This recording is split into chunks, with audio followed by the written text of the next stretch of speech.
చెప్తాను జై శ్రీరామ్ అని నేను చెప్తాను. శ్రీరాముడు ఎవడు? మర్యాద పురుషోత్తముడు. ప్రళయం దాకా తల్లిదండ్రులను ఏ విధంగా గౌరవించాలా, భార్యతో ఏ విధంగా ఇది చేయాలా.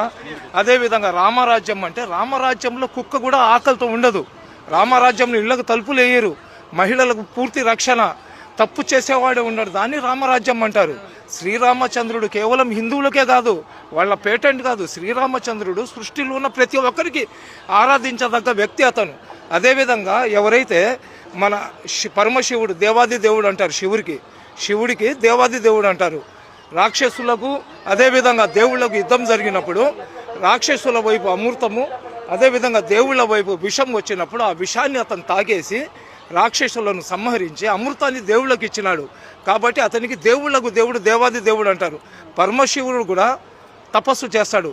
అతను తపస్సు ఎవరికి చేస్తాడు? ఏకేశ్వరుడికి చేస్తాడు. ఆ ఏకేశ్వరుడినే మనం అందరం వాళ్ళ బిడ్డలమే. మేము అల్లా అంటున్నాం, వాళ్ళు దేవుడు అంటున్నారు. శివుడికి భోలాశంకరుడు అంటారు, నీలకంఠేశ్వరుడు అంటారు.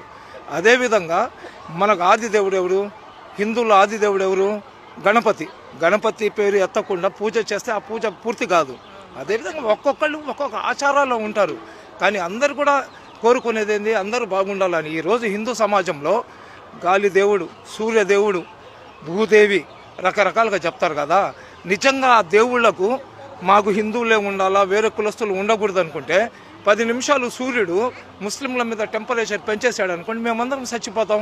లేదా గాలి దేవుడు 10 నిమిషాలు ముస్లింలకు నేను గాలి ఇవ్వాలంటే మేమందరం చచ్చిపోతాం. ఇవన్నీ ఏంటంటే పొట్టలు పెంచుకోవడానికి మా బోటి వాళ్ళు, సాధులు, సంతులు ఏంటంటే రెచ్చగొట్టారనుకోండి జనాలు డిస్టర్బ్ అవుతారని. అలాంటిది ఏం ఉండదండి.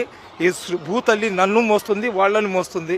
చచ్చిపోయిన తర్వాత ఈ మట్టిలో మమ్మల్ని అందరినీ కూడా కలుపుకుంటుంది. ఈ దేవుళ్ళకు లేని వివక్షత ప్రజలకు ఎందుకండి? దేవుళ్ళకు లేని వివక్షత ప్రజలకు ఎందుకు? చెప్పేవాళ్ళు చెప్తుంటారు, వచ్చేవాళ్ళు వస్తుంటారు. సరేనా? అందరూ బాగుండాలా, అందులో మేము ఉండాలా. నా రాష్ట్రం సస్యశ్యామలంగా ఉండాలా, నా దేశం ప్రపంచంలో ఉన్నతమైన స్థానంలో ఉండాలా.